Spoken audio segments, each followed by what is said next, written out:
find shoes, you will get a periodic table. And remember, you can bring a 3x5 card with anything you want written on it. Any questions?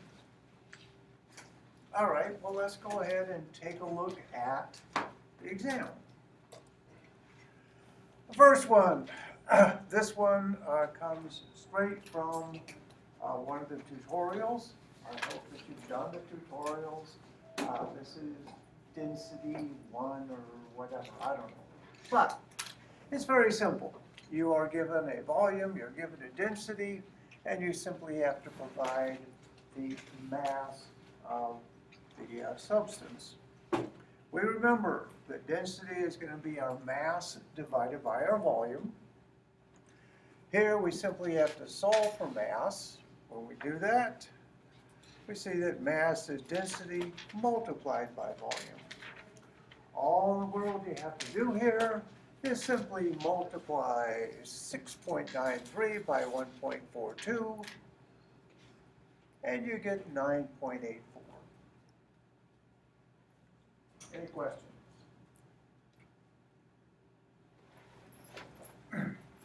Remember, this is the density tutorial. If you haven't done it, please do. Great practice, and of course you get points.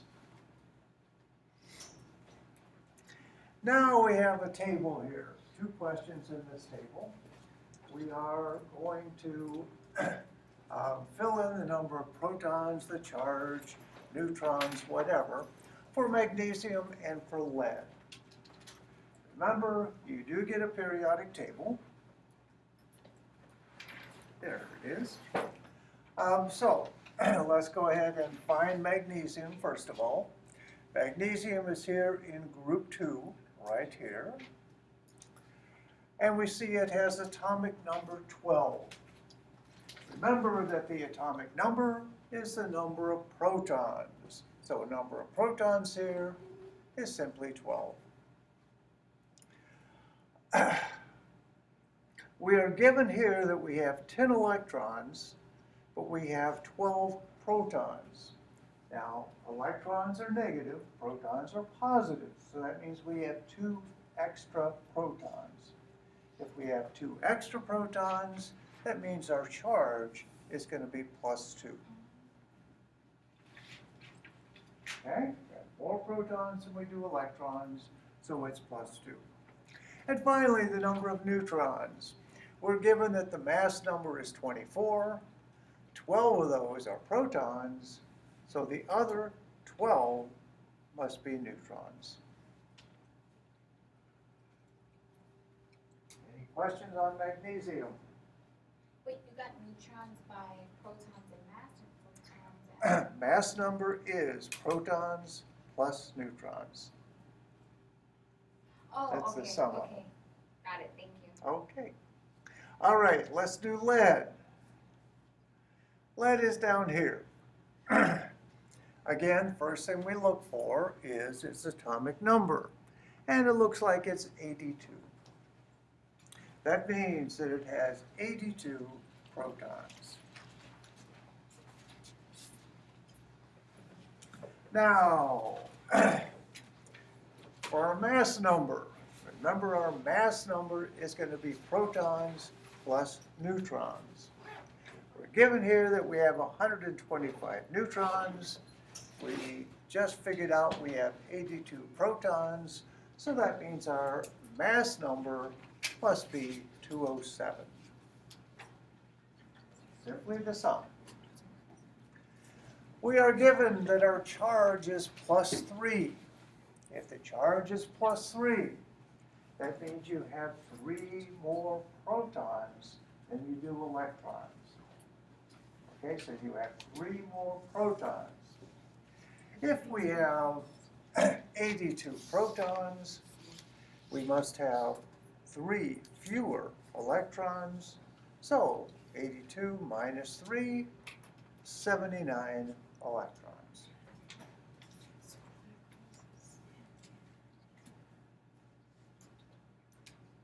Any questions? How'd you get a 79 again? Well, we have a +3 as our charge. So that means we have 3 more protons than we do electrons, as they're pluses. We have 3 more pluses than we do minuses. Okay. So 82 minus 3 is 79. All right, this is a very, very simple one. And we're looking for the chemical formula for diphosphorus trisulfide. Okay?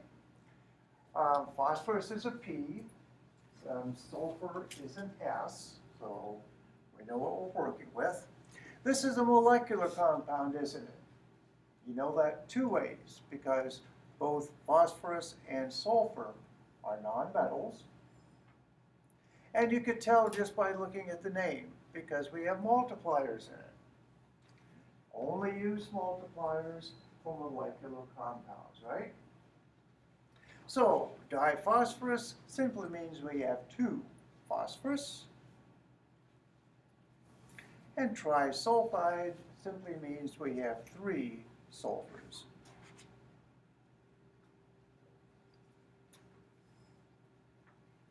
Any questions?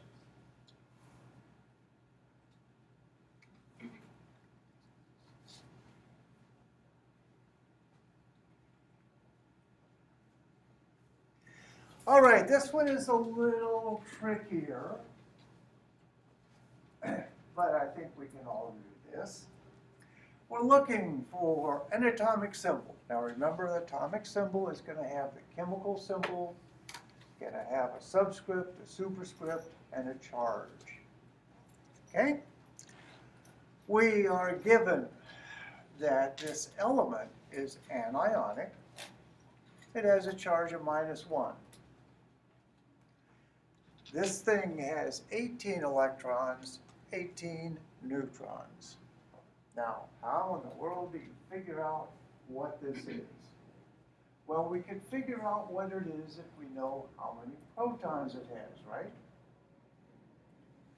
We have a charge of -1. That means we have 1 more electron than we do protons.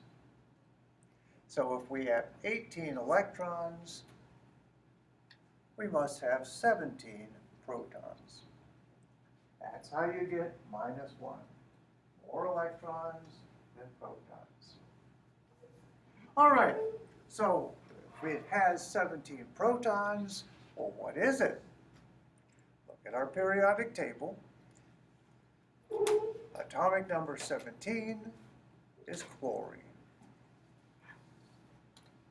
So we would write our symbol. Now, when you do an atomic symbol, remember, we're going to put our numbers here in front. The subscript is the atomic number, the number of protons. Subscript, number of protons. The superscript here is our mass number. Now, what's the mass number? Again, the mass number is the sum of protons and neutrons. So 17 plus 18, 35. And finally, to make this complete, we were told that this is an anion with a -1 charge. So we have to stick the charge right here. And that is our complete atomic symbol. Now again, make sure that you understand the logic here. As a charge of -1, it must have 1 more electron than it does protons. So we were told we had 18 electrons, so it must have 17 protons. Any questions? How'd you get 35? I'm sorry? How'd you get 35? 35, remember the mass number is simply the sum of protons and neutrons.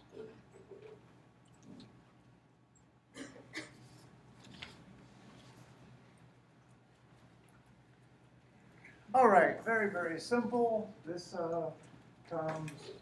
came straight from the tutorial on, I think, coefficients it's called, something like that. So a lot of you have done it. We're simply going to multiply these two numbers together. Well, step one, and we're going to do this very systematically. Step one, remember, this is multiplication. When you multiply things with scientific, or that are in scientific notation, the thing that you do first is to simply add the exponents. So we're going to add 2 and minus 12. That gives us minus 10. The second thing we do, we're going to look at the coefficients here. We're simply going to multiply our two coefficients together. So 2.31 multiplied by 4.38 is 10.1. Now we've got a little bit of a problem here, don't we? Because this is over 10. That means that when we put our answer into scientific notation, we've generated another power of 10 here. So this is 1 times 10 to the first, and this is 1 times 10 to the minus 10.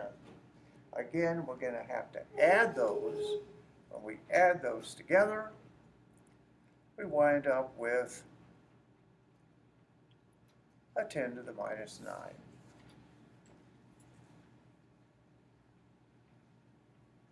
So just with our coefficients, or just with our exponents, we had minus 10.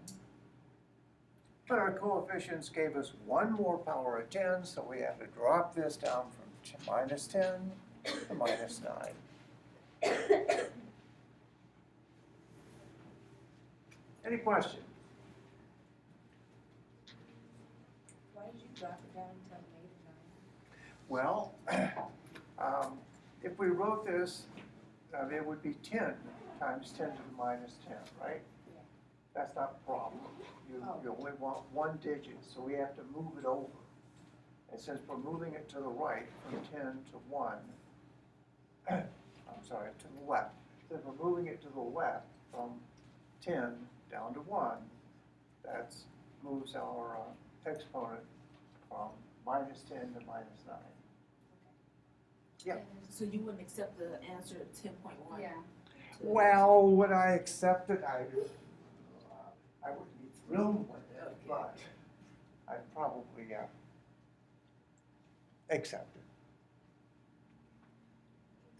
All right. These are polyatomic ions. And what we simply want to do here is to match the ion that I wrote and the name and see if we can pick out the one that's wrong. All right? We know that for the phosphorus group, that the parent is phosphate. Phosphate is PO4, and it has a 3- charge. So if we take one oxygen off, we go from phosphate to phosphite. So A is correct. Permanganate, well, that's one of the odd ones that won't be on your exam. But if you look it up, permanganate is in fact MnO4 -1. Magnesium cation. Magnesium lives in group 2, doesn't it? Because it's in group 2, right over there, because it's in group 2, it will have a +2 charge. This, in fact, is the magnesium cation. Hydroxide, remember hydroxide and hydronium are going to be our acid-base pair. Hydroxide, OH-, that's true. And finally, the one that's obviously wrong is going to be this guy, Nitrate is our parent. Nitrate, we remember, is NO3. NO2 is nitrite.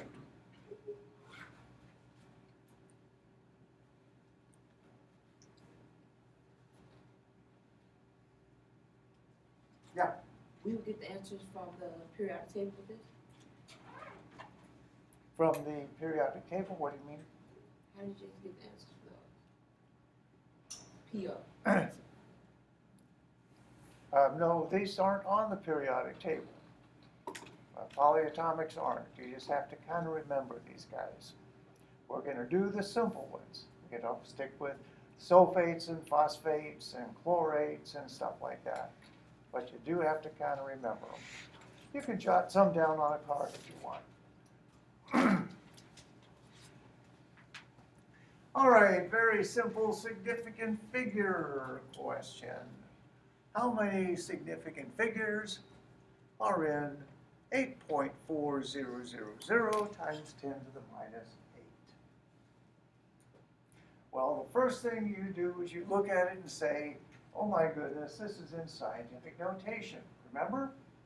The one nice thing about scientific notation is that the coefficient here has all of the significant figures. Okay? That means that, that all of these figures are real, and since all of the digits in the coefficient are significant, this has 1, 2, 3, 4, 5.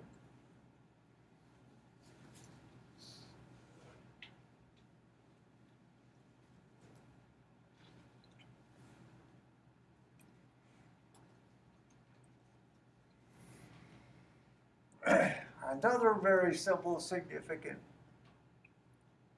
figure question.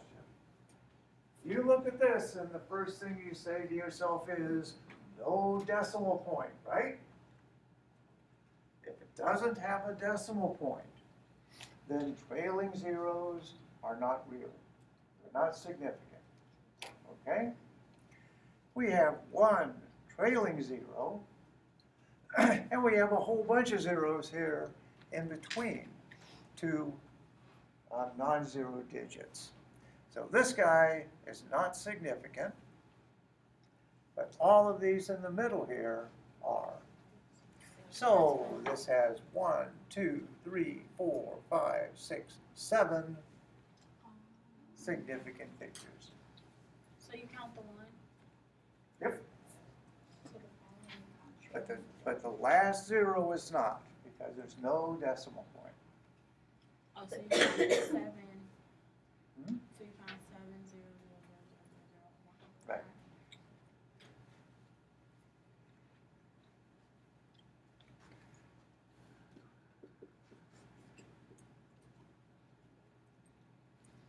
All right, let's take this number, a bunch of zeros, 1, 3, and we're going to convert that to scientific notation. Okay? Now, when we do this, we're going to take our decimal point here, and we're going to move it over so it's in between the 1 and the 3. We're going to keep track of how many places we move it over.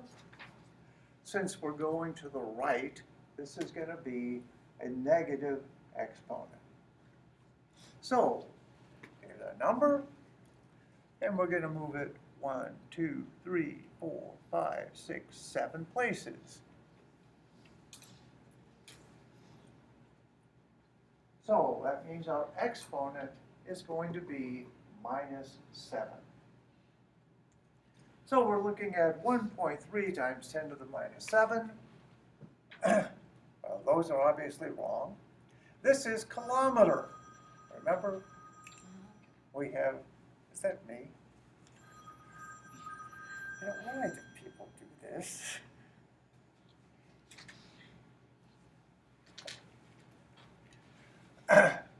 Moving over here,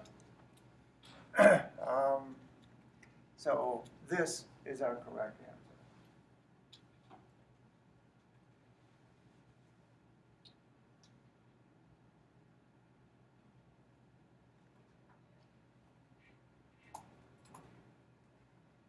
Any questions?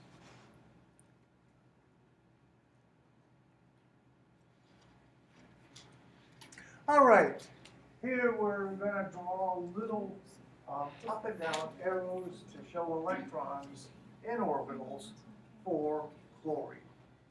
Now this has chlorine with a mass number of 35. That's stupid. You really don't need to know that, because all we're worried about is electrons. All right, going to use up and down arrows. First thing we have to do is look at chlorine on our periodic table. Chlorine is over here in group 7, and it's in the 3rd period, right?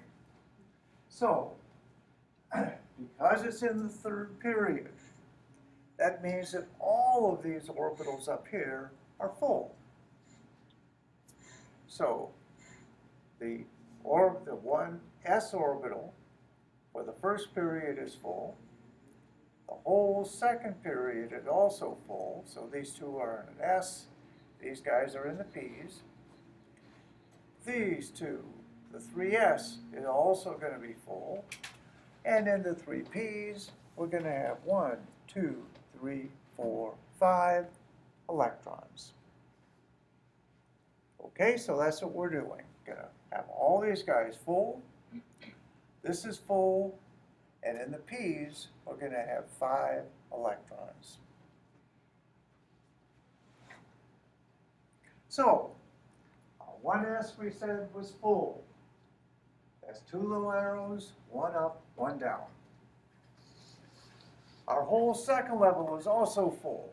So that's 2 in the 2s, and 2 in each of the 3 2p's. Down to our 3rd period.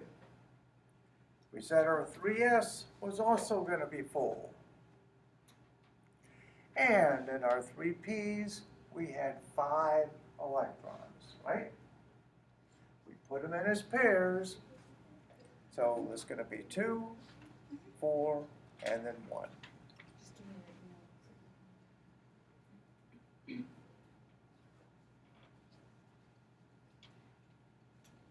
Once again, this uses little arrows, but it's based entirely on the electron configuration tutorial. So if you have any questions or problems with it, try working some of those, just so that you're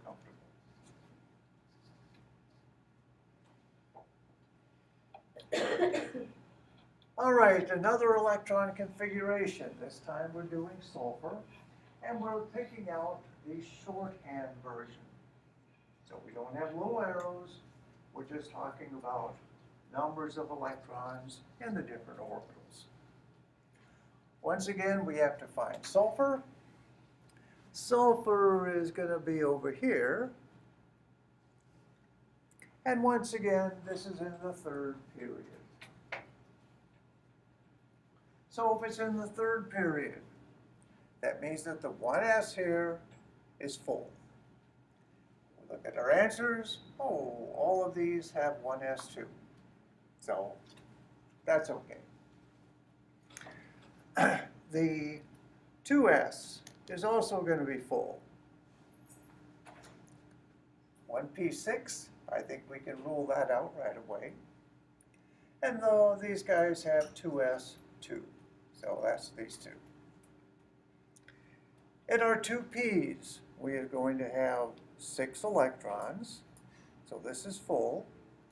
So we're looking for 2p6. Again, we got 2p6 everywhere. Finally, down here in our 3rd period, we're looking at 2 electrons in the 3s. Well, they're all there too. But over here in the p's, we're going to have 1, 2, 3, 4 electrons. So that's going to be a 3p4. And that's our best answer.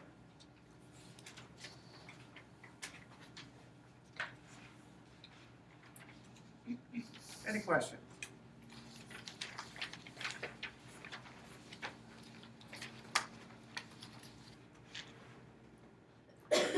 let's do a really cute multiple choice here regarding physical changes. Okay? Physical changes are always accompanied by a change in state. Well, first of all, you can rule that answer out right away because it has the word always in it. Nothing is always. There's always an exception.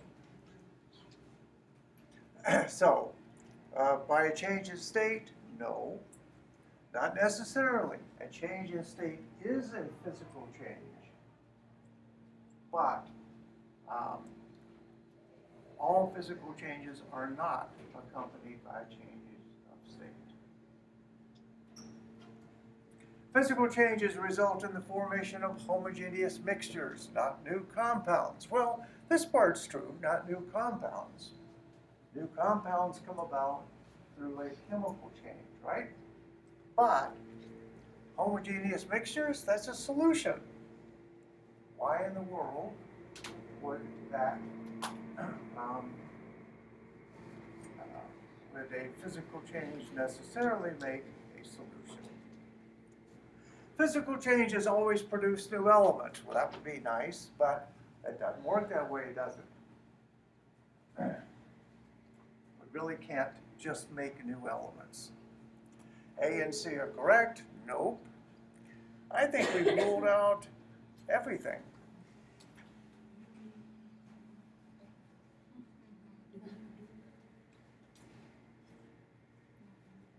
Any questions?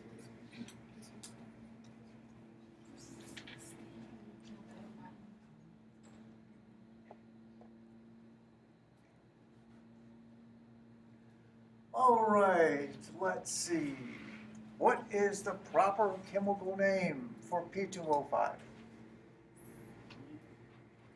Step one, you have to decide, is this a molecular compound or is it ionic? Because you need to know if you're going to use multipliers. So you look at your periodic table, you find phosphorus over there, and you find oxygen. Both of them are over here in the nonmetals. Therefore, this is a molecular compound, and you need multipliers. The multipliers we're going to use are going to be di and pent. Okay, that's how we count, di and pent. So we're looking for diphosphorus. We have one here, we have one here. This is going to be pent oxide. This is just oxide. This is our correct name. Diphosphorus and oxide.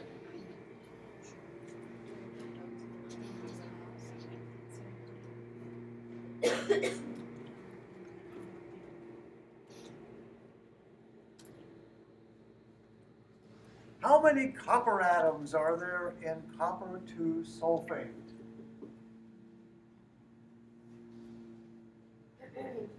Well, in order to do this, you need to know the charges on our two groups here. This is an ionic compound, isn't it? Sulfate, one of those that we always want to remember, sulfate is -2.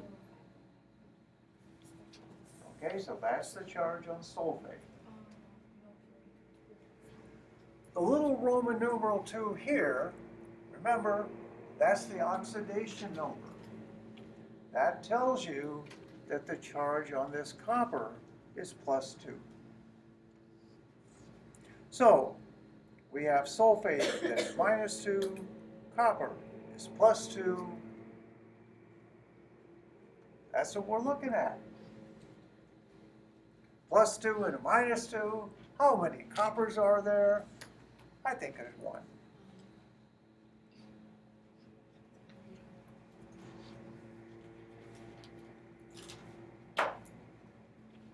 Any question? Yeah. So because it had the 2 next to it, that made it +2? Right, right. That's That's how you tell for a transition metal. One of these guys in here, that's how you tell what its charge is. You always have to put that in, except for silver.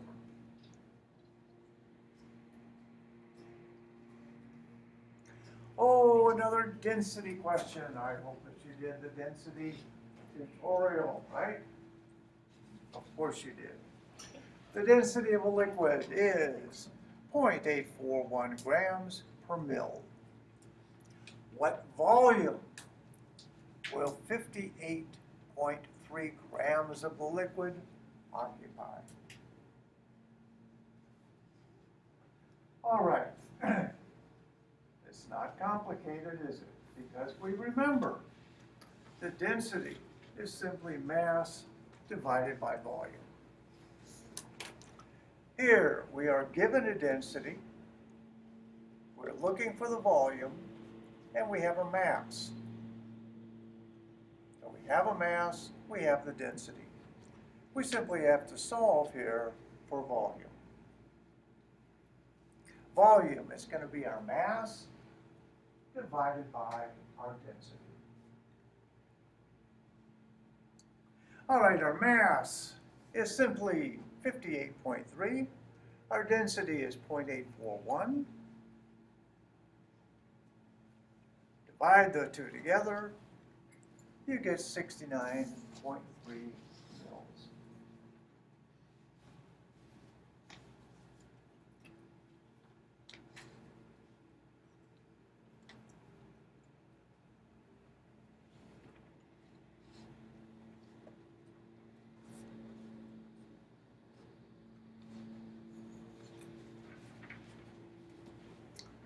In the tutorial on moles that we did, a little table appeared and you simply filled in the missing thing.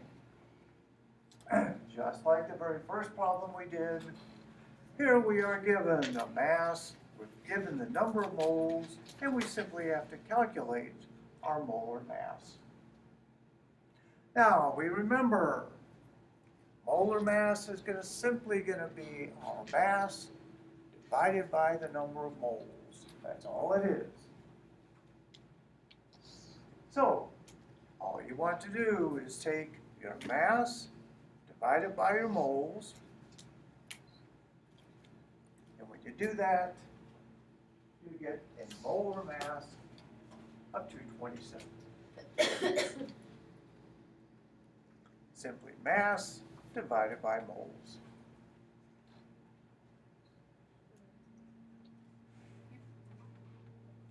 Any questions? Why did you round it to 227? I'm sorry? Why did you round it to 227? Like, why are no decimal? Oh, because we're dealing with 3 digits. 3 significant figures, actually. Right.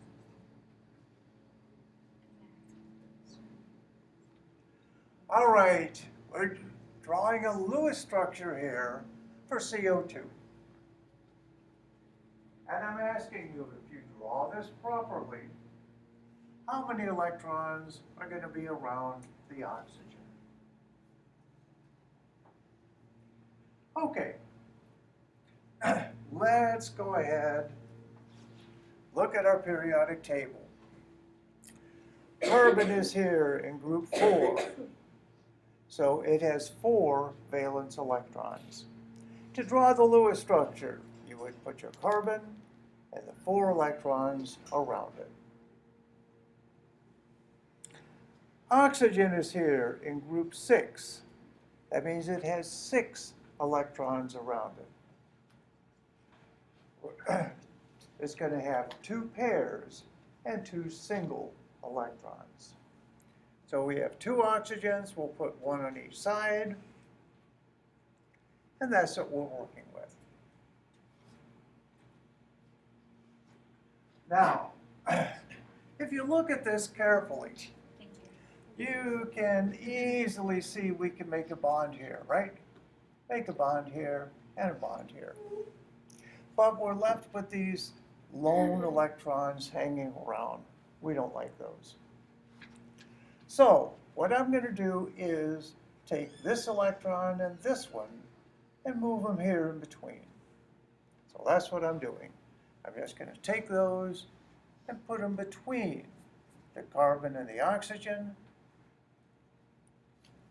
So now we can make 2 bonds between them. We have the same problem over here. We have a stray electron here and here. Let's just go ahead and move those in the same way. Put them between that carbon and that oxygen. And when we do that, we have 2 more bonds here. If we replace all these little dots with our dashes, it would look like this. Now, how many electrons do we have around our oxygen? Well, we have 2, 4, 6, 8. Remember, you count all of the electrons that are shared. Carbon also has 2, 4, 6, 8, and so does this oxygen. So how many electrons are around it? 8.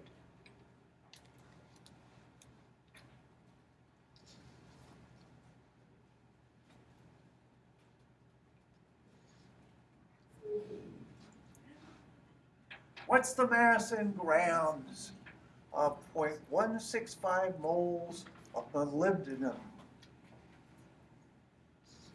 The molar mass is given as 96 grams per mole.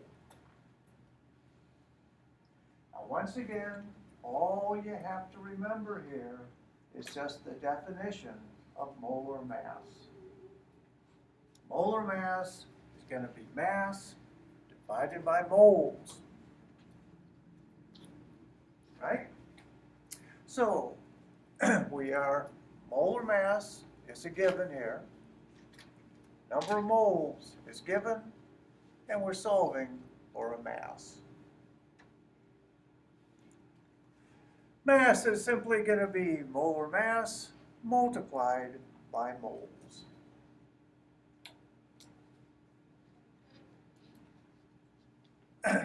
Molar mass, we said, was 96 grams per mole, and the number of moles is 1.65. Our moles are going to cancel. Simply multiply these two guys together, and you get 15.8.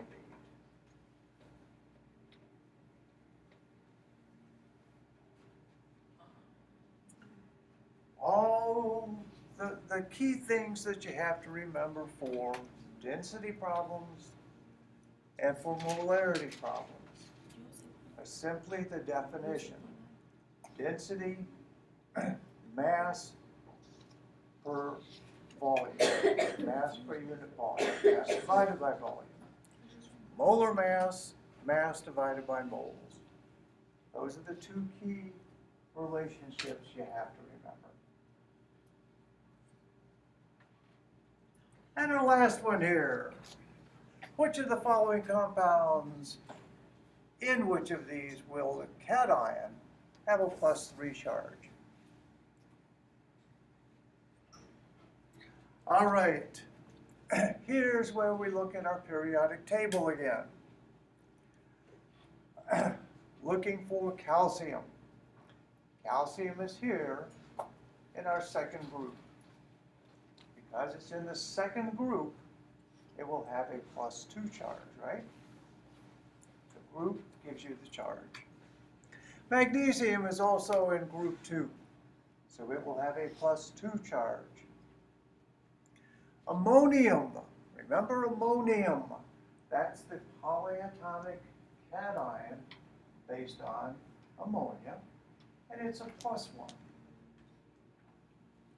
Aluminum, well, if you look at the periodic table here, aluminum is over here in our third group. Because it's in the third group, it will have a +3 charge. Phosphorus trichloride, this is not even a molecular compound, is it? an ionic compound. It is molecular. Any questions? Now, you know, we did this slowly, and I talked a lot, and we finished the exam in, 25, 35 minutes, something like that. So that should give you great confidence that in a week, you're going to be able to zip right through this thing. Remember, the exam is a week. In here at 11, please make sure to bring your calculator. I don't have calculators alone, so make sure you have it. The tutorials and the quiz must be completed by 11 o'clock on the 10th. That's the day of the exam. You want credit for them, have to get them done before the exam. One more announcement. On Monday, we will not have lab, but I will be in there. And answer questions or whatever. If nobody shows up, I'm going home.